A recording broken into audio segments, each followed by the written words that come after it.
Hello and welcome back to another edition of Around the Association. I'm your host, Charles Fallon, back in here with another episode, and it's post the 16th annual Windows 300. Boy, it has already been a whirlwind of just a blitz of ASCA news.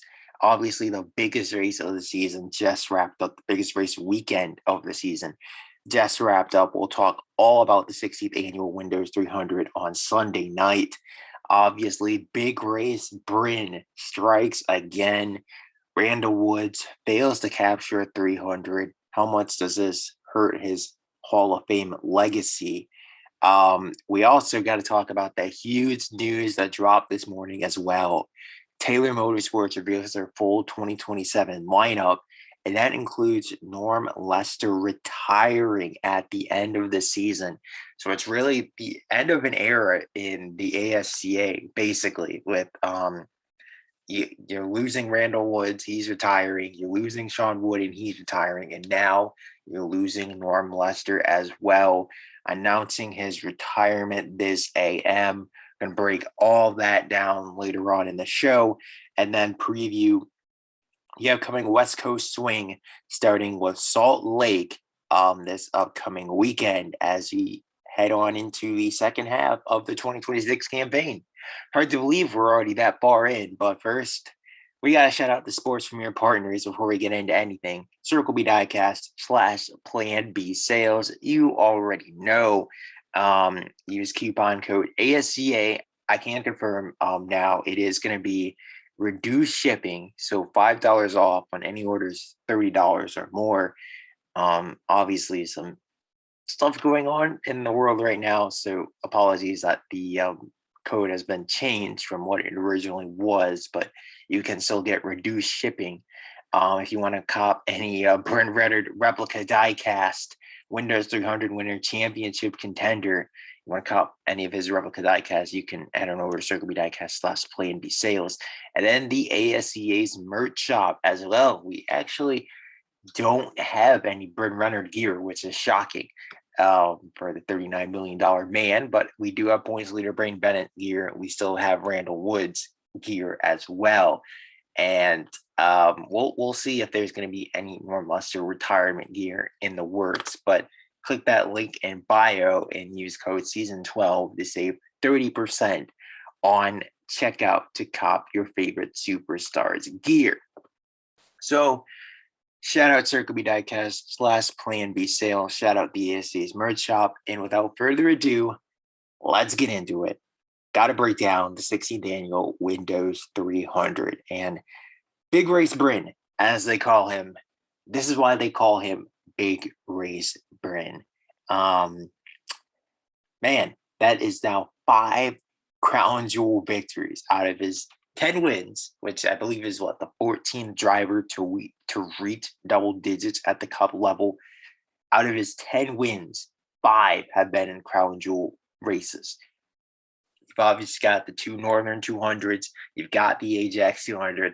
Now you've got multiple Windows 300s. And I think that Brynn Rennerd has certainly built a Hall of Fame case. I think if he retired tomorrow, I think you'd have to put him in the Hall of Fame because he has now matched Diego Ricchini for the most modern, the most modern era crown jewel wins of any driver. I think you have to put him in the Hall of Fame at this point. He in pressure situations, the man steps up. He gets his car up there, and when it was time to perform between him and Barrymore, we saw the one who folded, and we saw the guy who nutted up and pull out the victory. And so it's obviously a massive win for the 19 team, and I think it all began them getting things right in qualifying, puts it on pole Friday evening, I should say, and then leads the opening 44 laps. There's a strategy smorgasbord, but everything kind of works out, and then it's that street fight between him and Chris Barrymore there for that final, I would say, about 40 or so laps stint, something like that. It was a straight duel, and they got to give huge props to Rennerd because he kind of saw that he wasn't really gaining on Barrymore. They were even, and of course, with the repave and there's only limited amount of space to go. You were kind of pretty much limited to the bottom of the racetrack. Um, so Rennerd saw this. He knew he kind of had to experiment a little bit, and he did. He experimented just a little bit higher up on the groove than anyone had really been running all night, about where Tonino Valle II was running. Ironically enough, in the Craftsman race yesterday when he was catching Brynn Rennerd in the closing laps. We'll talk about that later in the podcast. But yeah, so that move was enough to start gaining on Barrymore, and it forced Barrymore to respond. It forced his hand. It forced him to step out of his comfort zone because he was cruising on the bottom. Then he had to try the top. He obviously steps out of the groove and backs it into the fence. So, yeah, so I think I need to issue a formal apology on here because let's be real. I've been writing Brynn Rennerd off as a serious title contender like all season. I've been saying, oh, he's just gonna fall off, man. He's not serious. I believe Bennett and Ward and Woods and some of these other guys, a much better shot, even for the race win, even for the winner's win. I wasn't really counting Rennerd as much of a factor. I mentioned Barrymore, I mentioned Woods, obviously, for sentimental reasons, but he also did qualify outside pole. And then Braden Bennett, I thought that if there was going to be a Mike Hart Racing driver to defeat Barrymore, it was going to be Braden Bennett, but it was Rennerd who got the job done. And yeah, now he's sitting 3 back in the championship. He's really the only one within Braden Bennett's zip code. It's really between those two for the championship, with 8 races still to go. So we still got 2 months of racing action. Rennerd, of course, it's tough to say. I would say he does have experience in a title fight. You got to go back to 2020 for it, though. I know he finished second in points in 2021, but let's be real, that's because Todd Kidd got injured. And he finished like 50 points back. Like he was never realistically in that. No one was beating Randle Woods that year.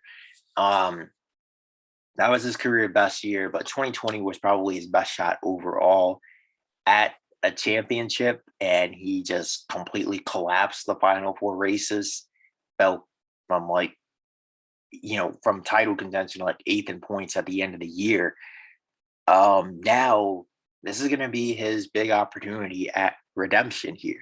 And now, ironic, he's going to get a chance to go up against his teammate for the title, because it really seems like it's the 11 and the 19 that on a weekly basis seem to, have the most pace across all these different racetracks. Ronnie Woods Motorsports, they're up there. Shaden Park is definitely starting to hit right now. That 24 team is finally starting to click. He's tied with Colin Ward, who had an off race to say the least. But they're like 20 points back, and you got like the defending champion Todd Kidd. He's in the mix, but and then 4-time champion Diego Ortiz. I mean, Ford and all of those guys are a mess. We'll also cover that briefly, but yeah. So I think it's a huge championship statement for Rennerd that he does mean business. Will he win it all this year? Can he defeat Braden Bennett? You would think that he should, considering he does have more experience. He's got more wins. In pressure pack situations, we know Rennerd can show up. Braden Bennett, on the other hand, not so sure about that. So we'll have to see. But obviously, there's not much more you can do to fuel a championship bid than winning the most prestigious race of the season. So yeah, huge win for Brynn Rennerd, huge win for the entire 19 camp. Matt Gregson, shout out to him. Nick Ortiz, former crew chief, he's done an outstanding job atop the box. Remember, this is a 19 team that finished 13th in points last year. Rennerd was my biggest disappointment of last season. We're all looking like Michael White like he was dumb, for signing him to that massive contract. But Rennerd has certainly earned his keep this season, and then some. He's doing what he was paid to do, and that is compete for championships. And he's got a shot at one this year. We'll see if he's able to get the job done. But from one Michael White racing driver to another, Randle Woods, we got to discuss it. 8th place finish in Sunday night's 16th annual Windows 300. So he goes 0 for 16. He fails to win the sport's biggest race. And how much does this damage his legacy? I think, to be honest with you, it doesn't really damage it at all. I think that,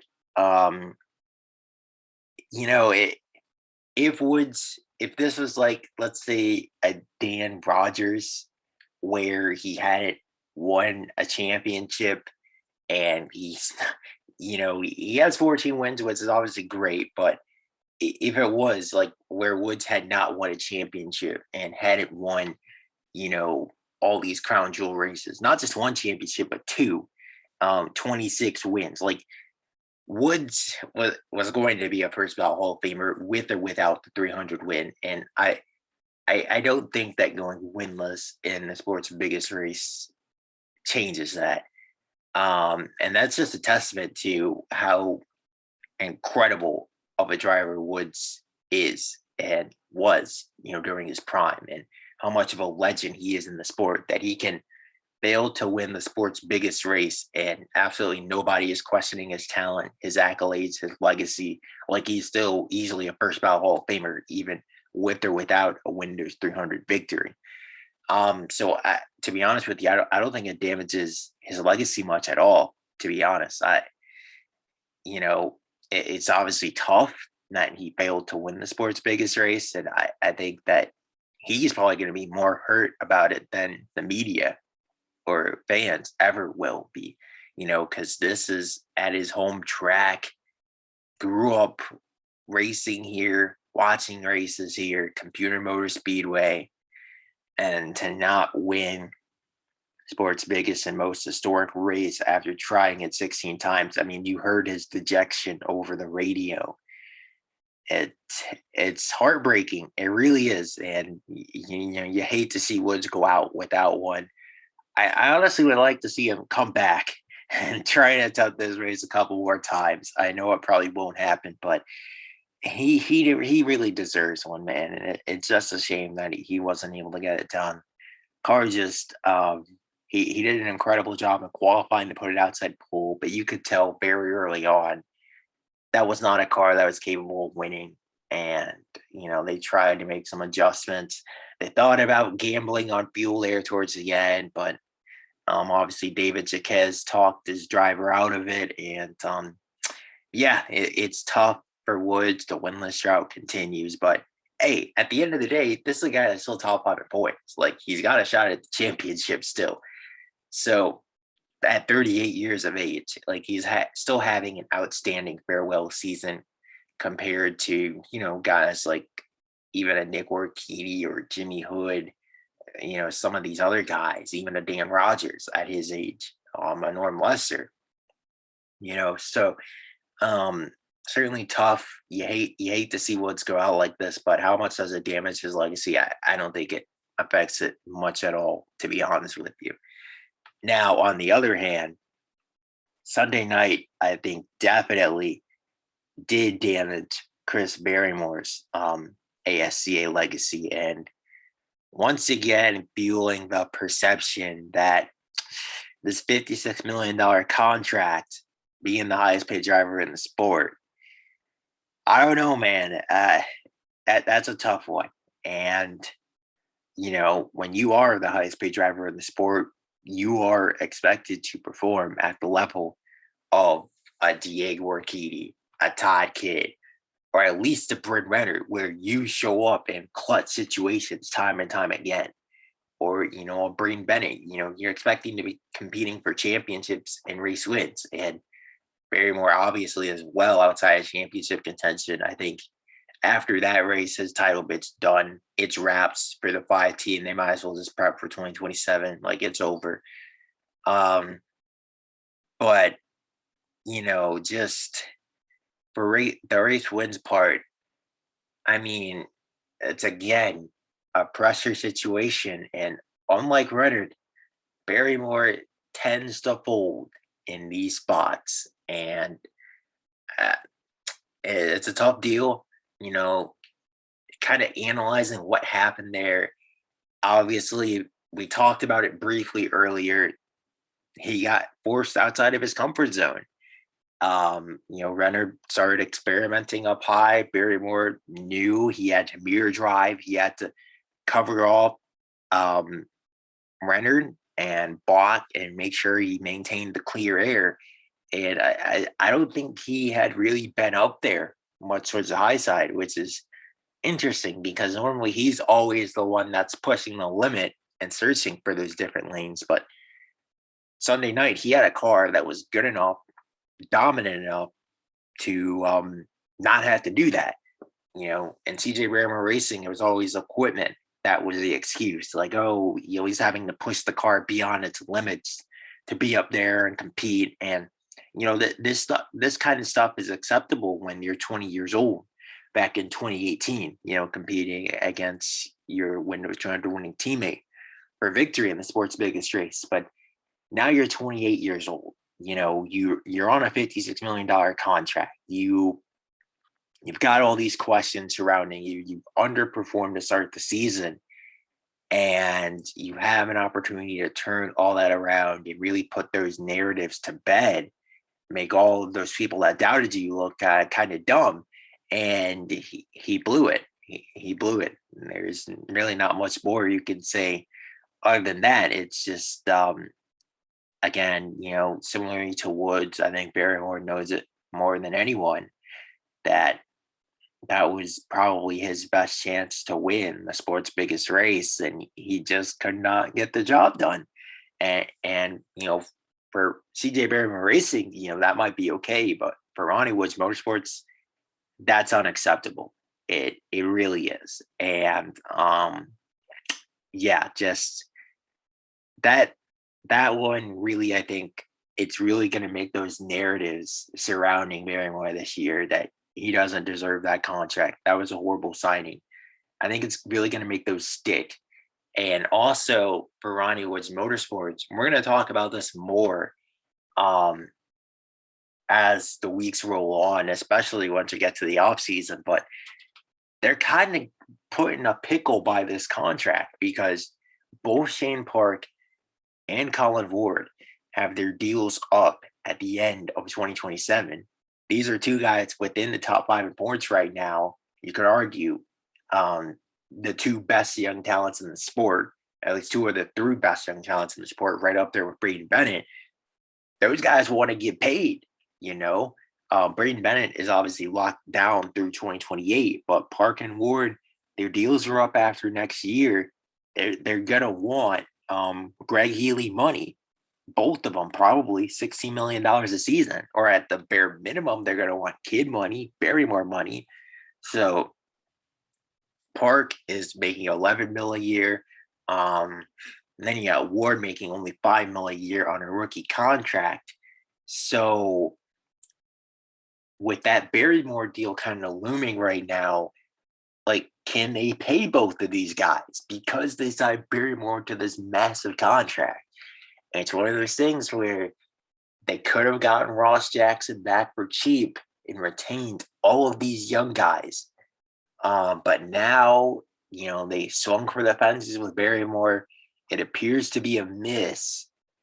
I know it's still early. We still got another, 3.5 years to see how this plays out. But this could have major ramifications just besides Barrymore underperforming. Like, this could really damage the powerhouse's ability to keep both of their other promising young talents and race winners, Shane Park and Colin Ward. And Ronnie Woods Motorsports cannot afford to let either of those guys out the door. So, yeah, we'll circle back to that. I think in a few weeks or maybe in a couple months, but keep an eye on that situation and how it develops. Now, I also want to briefly talk about Ford, and I talked about them last week, but after another disastrous race in the Windows 300, where at least you can say Diego Ricciardi carried. He started 21st, drove his way all the way up to its highest second. Was kind of up there in contention. I mean, he started outside front row for the final restart, but you know how that goes. And he dropped back to sixth at the end. But Carson Schmidt got lapped multiple times. Graham Doherty blew an engine. It was a horrific night for CJ Barrymore Racing. Adande took himself out. Dixon, I think, had battery or engine issues. I don't know. He had to retire under that caution that Adande caused. And Cameron Atwood, oh boy, if you thought he was frustrated after Orlando, oh boy. I mean, there's probably about maybe a 2% chance Atwood's coming back on and signing an extension with CJ Barrymore Racing after the disaster that was Sunday night. That was I'm trying to think of a word to describe it. It was so bad and so uncharacteristic for a former winner to just be that off the pace. He was racing with Tico Bauer Motorsports cars all night. In fact, Jack Alias was ahead of Atwood for most of the race. That's how bad it was. So, it's code red for Atwood, obviously. I think it's code red for Diego. He's getting the most out of the car because he's a 29-time winner, a 4-time champion. But, I mean, each week it's a struggle with pulling teeth. Carson Schmidt, it's kind of the same deal for him. Like, Ford has failed to nail the new regulations. I don't think there's anything more you can say other than that. They've gotten it wrong.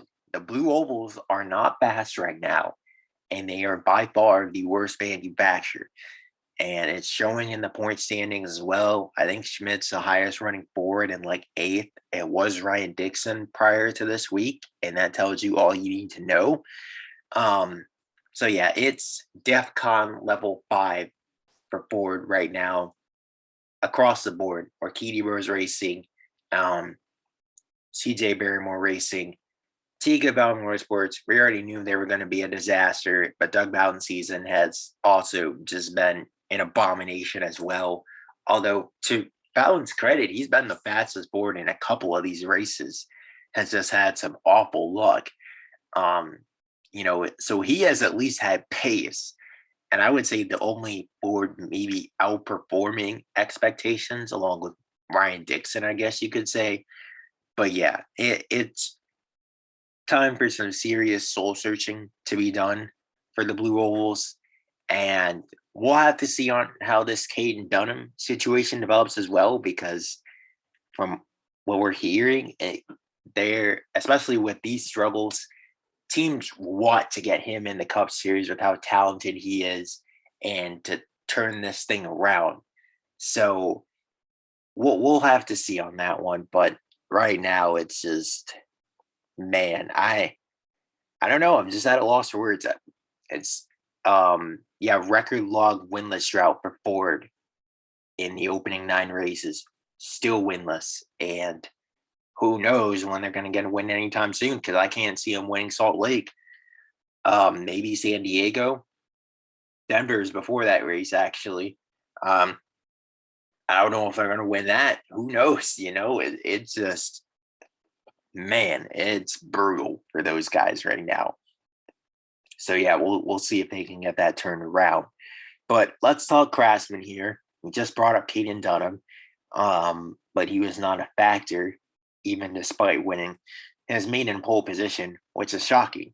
That took him until this week to score his first pole, considering how many times he's qualified outside pole in his career thus far. You would have thought he would have had one by now, but just wasn't meant to be until obviously this race dominated the early portions of it. had a tire violation under the first yellow. And then that was pretty much that. He couldn't really recover. He got back up to fifth, but did take the points lead though. To Dunham's credit, did take the points lead heading into Salt Lake, so that's big. But Tony Doval the second, let's talk about him.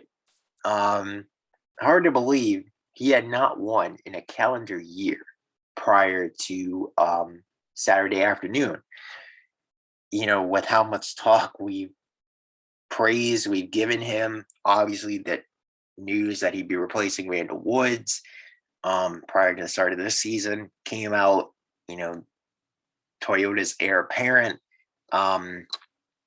He had failed to win in a calendar year, but it's not like he's been slow. He's clearly had pace. He's led the most laps in 3 of the 7 races thus far this season. This has had poor luck. Kaden Dunham is part of the reason why that's been the case. Actually, his rivalry has definitely slanted towards Dunham being the beneficiary of that more often than not. But the year-long winless drought for Doval is no more. Finally scores his 3rd win. He's now only 14 back in the championship.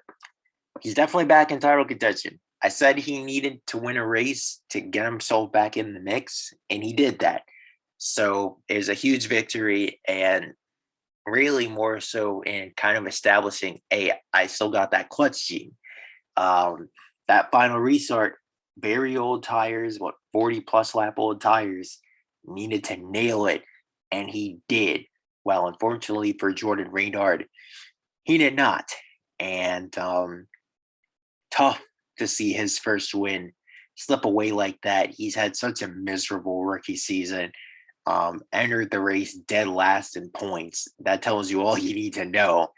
But he drove a fantastic race, especially that second restart that he got to take the race lead. He executed that brilliantly. The side draft on Trenton and then pinching Trenton down, getting on his door to get him aero loose. That was brilliant stuff. And he's the first guy really that we've seen who's been able to fight back on the outside like that and take the race lead on the newly repaved Computer Motor Speedway. So, Rennerd showed a lot this weekend, but he still has some room to grow. That's for sure. So he learned a lot. Doval learned a lot about himself, up and down season, but he's dealt with the adversity. He's still a title contender at halfway. Don't count out this 20 team, man. I know that all the talk has been surrounding Dunham and Thorson and Chamberlain, but Doval is lurking. 4th in points. Do not count that man out of contention. All right, so now let's get to the moment you've all been waiting for. The bombshell of silly season news that dropped this morning. 2021 Windows 300 winner Norm Lester has announced his retirement at the end of this season. Gunnar Thorson's going cup racing. Andy Green is going to be replacing Thorson at the Craftsman level.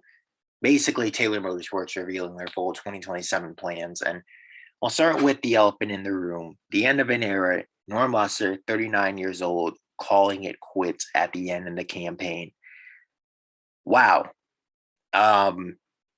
Obviously, you've heard all the talk about Lester saying that he wanted to race until he was 40 or even after 40, but realistically, was that really going to be feasible? I could see it if he had like a Randle Woods or a Diego Urquidy type resume where he's won all these races and he's a champion, again, won all these races and he's got all these accolades. Like, they're going to let those guys, or at least Diego, as long as he wants to race, Diego is going to have a ride in the sport somewhere. Same thing for Woods. If he wanted to race until he was 45, someone was going to sign him. But Lester's always kind of just been a journeyman. And it's kind of shocking that he even lasted this long in the sport, to be honest with you. Not that he's a bad driver, of course, because you have to be a good driver to last until you're 39 years old. Continuing to find rides in the sport, and for what he is, he's been solid. Um, ever since getting that big break in microwave racing, I still don't think that was a terrible decision. We saw they were able to squeeze a couple really good years out of him, specifically his 1 year that he was a serious title contender was what, 2022, where he won multiple races, won the All-Star race, won the shootout. That was really the best for Leicester, and then it's just kind of really been all downhill from there.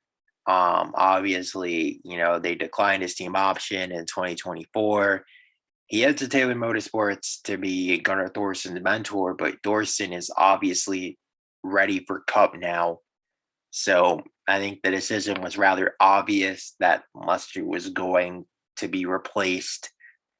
Some people thought they might open up a second team, but realistically, with Leicester's contract up at the end of the year, he's having a pretty bad year right now. Yeah, he's had some bad luck, but I mean, to look at his Windows 300, I mean, he was just, where was he? All night. You barely saw him on track. He finished well like 3 laps down. The writing was on the wall.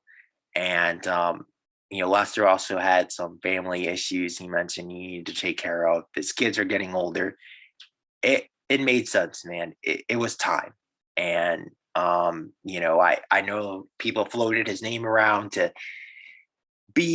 replace Sean Wooden in the 12, but the Ford Development Program wanted to go in a different direction. They didn't extend him an offer, and it's really just kind of the end of the road.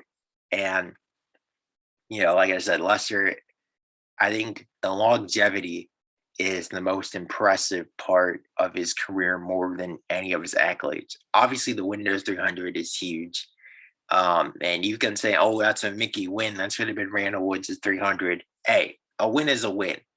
So I don't care if he backed into it. A win is a win, especially a Windows 300 win. We know how difficult those are to win. So, that's obviously the highlight of his career. And like I said, the longevity is the most impressive part. The fact that he was able to race until he was 39 years old. You see guys like Randle Woods calling it quits at 38, Dan Rogers 38, Nick Orchidi 35, Jimmy Hood 36. Guys are tired, starting in their mid 30s. So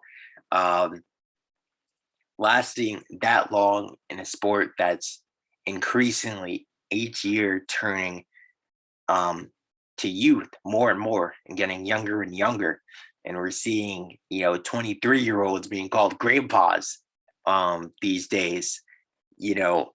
That's impressive in and of itself. And so obviously a huge win for Leicester.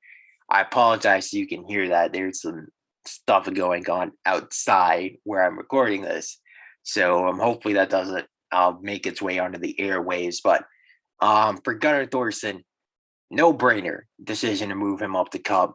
It makes sense. Was the Craftsman Series points leader. He's still tied for the points lead, and he's obviously a championship contender. 2-time race winner, going to be 20 years old next season. I cannot wait to see the Rookie of the Year battle between he and Tony Del Valle II. Their Rookie of the Year battle in Craftsman last year was incredible, and I think it's going to be even better now at the Cup level. Thorson and Taylor Motorsports equipment, Tony Del Valle II and Michael Wright Racing equipment. We know they've nailed the new ranks. Like, oh boy, that's going to be fun next season, to say the least. So, yeah, Thorson, it was time to move him up for sure. And then we get our first, obviously our first 2027 rides confirmed, Thorson to Cup. But also Andy Green is the first Craftsman Series driver confirmed for next season. 4-star prospect, 22 years old from Corpus Christi, Texas. Um, yeah, Taylor Motorsports has had him in their pipeline for the past couple seasons, kind of growing and developing him. He's been doing a lot of simulator work for the team. They signed him around the same time they signed Gunnar Thorson, and he's kind of been their ace in the hole. They're really high on this kid, even though he is a bit older. I think that teams are starting to kind of grow out of this phase where they want that 17, 18-year-old kid, seeing the success of guys like Braden Bennett and Colin Ward and now Matt Chamberlain as late bloomers, quote unquote. Um, so yeah, I really like the signing. He's a 4-star prospect. I think I wouldn't say he has a lot of potential, but at 22 years old, who knows? I see a lot of potential for guys who are 17 and 18. Like, yeah, they do have higher ceilings, but I would say that Green probably has a much higher floor than a lot of these teenagers would. So, yeah, that's my thoughts on that. And yeah, it's really the end of an era. We're seeing Woods, we're seeing Wooden, we're seeing all these guys. Now Lester hanging up at the end of the year, really kind of representing a changing of the guard across the ASCA. All right, so our final subject in question is going to be Salt Lake City. Kicking off the West Coast swing and style, we head back to Utah Motorsports Park for the second time in ASCA history. And yeah, we kind of at least now have a general idea of what to expect. Not the Cup Series race there a year ago. Yeah, so it's a unique track, a unique experience, but it races. It's hard to say like it races similarly to West Virginia. I think turns 3 and 4 definitely do, but 1 and 2 is the unique part. It's like a combination of, I don't know what to call it. Probably maybe like Denver and West Virginia, like that sort of combination. Denver, West Virginia / CMS, and like I said, very unique, and it provides a challenge to these guys. Like, are you going to be extremely fast in 1 and 2, like Randle Woods Motorsports were last year, and give up some time in 3 and 4, or are you going to be fast in 3 and 4 and risk having a car that's way too on edge to handle turns 1 and 2? Yeah, so obviously last year Todd Kidd dominated this race, smacked the field into submission.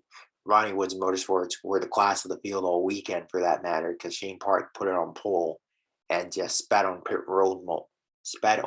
road multiple times due to a busted speedometer. So Ronnie Woods Motorsports, you would think they'd have the advantage, but this is entirely new regulations. Obviously, the turbo hybrid engines, nothing is the same from last year. So, and from what we've seen on these high-speed aerodynamic tracks, the Toyotas and the Snoots cars have the advantage. So, definitely going to be interesting to see that. To say the least, I also expect Chris Barrymore to be up there as well, considering his pace at CMS last week, before obviously what happened did happen. But we got to talk about the Craftsman Series first, because this is going to be their first trip here. Normally they head to West Virginia for a standalone event where they give away the free Tinder Plus, but obviously that's not going to be happening this year. They're going to be heading down to Utah as well. And so for them, we really have no idea what to expect. And I think the Cup guys in this race, I think it's Bowden, Barrymore, Bennett, and Adonde. Those guys are going to have a massive advantage. Well, at least Bowden, Barrymore, and Bennett. Adonde won't, because he's never raced here before. But the 3 guys that have Cup Series veterans per se, they're going to have the advantage for sure. One of them is probably going to win this race. I'm gonna probably say Braden Bennett. I trust him the most out of the 3 to convert a victory. Although obviously we know Chris Barrymore He has no trouble winning Craftsman Series races. It's just the Cup ones that give him a tricky time. So, yeah, definitely going to be interesting there. I think, like I said, one of those three should pretty well dominate. As for the championship, I don't know, man, because those three um, Chamberlain, Dunham, Thorson, fourth, fifth, sixth last week. So, it's a toss up as to who's going to do better there. I can't really say right now. If I had to put my money on someone, I would actually say Thorson because he does have NDRL team notes here, as the NDRL has raced here multiple times, much more than the ASCA. As for the Cup side of things, like I said, Barrymore, I expect to be fast. The Toyotas, the Snoots cars, I expect to be right up there. Todd Kidd, the defending Cup Series champion, still winless this season somehow, which just sounds weird to say that both he and Diego Ricciuti are winless in 2026 thus far. I believe Kidd to this point through 9 races last year at 3 wins. Diego had 2. So yeah, it's very odd to see them struggling at this point of the season, struggling to keep up with the Toyota brigade. And I actually do think that Brynn Rennerd has a good chance to go back to back because he was really fast in this race a year ago before he had a pit penalty late. I think he was as high as like second or third in this race last year, something like that. So I expect Rennerd to be fast right up there with those guys as well. So yeah, I think that if I had to pick someone for the Cup side of things, I actually would take Brynn Rennerd to go back to back. Why not? He proved me wrong already. I'm gonna stop picking against him. I'm gonna stop doubting him. He's a real deal title contender, and I think he's gonna assert himself once again. And who knows? Maybe he could go on a run here and finally bring home that first championship. But yeah, that is a wrap for this edition of Around the Association. I'm your host, Charles Fallon, and we'll see you after what should be an eventful weekend from Salt Lake.